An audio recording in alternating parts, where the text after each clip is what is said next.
In the heart of Pimlico, London, just a short walk from the massive fortress-like headquarters of MI6, sits a quiet residential block. It is the kind of neighborhood where people pay millions for anonymity. But in August 2010, that anonymity was broken by a smell, a sickly, sweet scent of decay drifting from the top-floor apartment. When police forced entry into apartment 4, they found the heating cranked to its maximum setting, despite it being a warm London summer. The air was stifling. In the master bathroom, they found a scene that would haunt the British intelligence community for decades. A large red North Face duffel bag sat in the middle of a bone-dry bathtub. It was padlocked from the outside. Inside that bag was the naked, decomposing body of Gareth Williams. He was 31 years old. He was a math prodigy, a world-class codebreaker, and a man who held the most dangerous secrets of the British state. But as the police stood over that bathtub, they realized they weren't just looking at a crime scene, they were looking at a physical impossibility. To understand the death of Gareth Williams, you have to understand the mind of the man. Gareth wasn't a field agent in the James Bond sense. He was something much more valuable, a human supercomputer. By age 13, he had passed his A-level exams. By 17, he had a degree in mathematics. He was recruited by GCHQ, the UK's electronic surveillance agency, where he specialized in signals intelligence. He was so good at breaking codes that he was seconded to MI6 to work on ultra-sensitive operations involving international money laundering. But Gareth was a loner in a world of secrets. He didn't drink, he didn't socialize with other spies, and he spent his weekends cycling alone in the Welsh mountains. He was a man of pure logic, and that is why the accident theory put forward by the authorities feels like such an insult to his memory. Logic dictates that Gareth Williams did not end up in that bag by choice. The central mystery of this case is the lock. The red North Face bag was zipped shut, and the two zipper tabs were pulled together and secured with a heavy brass padlock.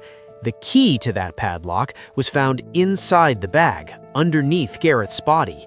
The Metropolitan Police initially claimed Gareth was a math genius who liked puzzles and had simply tried to see if he could lock himself in the bag as a stunt. But then came the experts. The police hired two of the world's most elite escapologists and contortionists. They were given the exact same bag and the exact same padlock. Over several days, they made 400 attempts to lock themselves inside. They failed every single time. One expert concluded that even if Gareth had been a world-class gymnast, the angle required to pull the zippers together and snap the lock from the inside without leaving a single smear of DNA or a fingerprint on the exterior was physically impossible. If Gareth didn't lock the bag, someone else did. But here is the spy twist. The apartment was a forensic void. There were no struggle marks, there were no fingerprints on the edge of the bathtub, there were no footprints on the floor. Most tellingly, there was no DNA from Gareth Williams on the zipper or the padlock of the bag he was supposedly playing with. In the world of forensics, this is known as a professional sweep. Someone had entered that apartment, neutralized Gareth, placed him in the bag, and then meticulously wiped the scene. They even turned up the heat to accelerate decomposition, specifically to destroy any trace evidence or date of death markers that a coroner could use to build a timeline. For years, the public was told Gareth's death was a private tragedy, but in 2026, we have a clearer picture of his final mission. Gareth was investigating a massive web of Russian money laundering flowing through the London laundromat. He had discovered that high-ranking Russian officials were using shell companies to buy up London's most expensive real estate. Shortly before he died, Gareth had illegally accessed a database belonging to a powerful Russian oligarch with ties to the Kremlin. Gareth wasn't just a codebreaker anymore, he had become a whistleblower within the system. He had expressed his disgust with the culture at MI6 and had requested to return to his old job at GCHQ early. He was a man who knew too much and was no longer willing to play the game. In the world of intelligence, that makes you baggage. While Gareth's body was being discovered, his digital life was being executed. His work phone and his personal laptop were remotely wiped to factory settings. The security cameras in his neighborhood, some of the most sophisticated in London, mysteriously suffered technical glitches during the window of his death. A white couple was seen entering the building using a key shortly before Gareth was found, but they were never identified, and the police lost the lead. This is the hallmark of a state-level cover-up.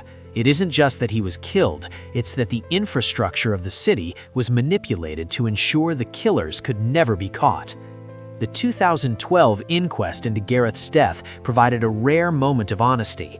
The coroner, Dr. Fiona Wilcox, took the witness stand and publicly disagreed with the police. She stated that Gareth's death was likely a criminal act and that a third party was involved. She pointed out the lack of DNA on the padlock was the smoking gun of a professional hit, but her findings were ignored. A subsequent 2013 review by the Metropolitan Police went back to the accident theory, effectively closing the case and shielding the intelligence services from further scrutiny. We often talk about Gareth as a spy or a body in a bag, but he was a son and a brother. His family has spent 16 years fighting the British government for the truth. They describe him as a kind, bright man who is unbelievably proud of his work for his country. The tragedy of Gareth Williams is that the country he served, the country he protected with his brilliant mind, is the same country that has spent over a decade trying to convince the world that his murder was nothing more than a freak accident. The spy in the bag remains the most disturbing locked room mystery of the 21st century.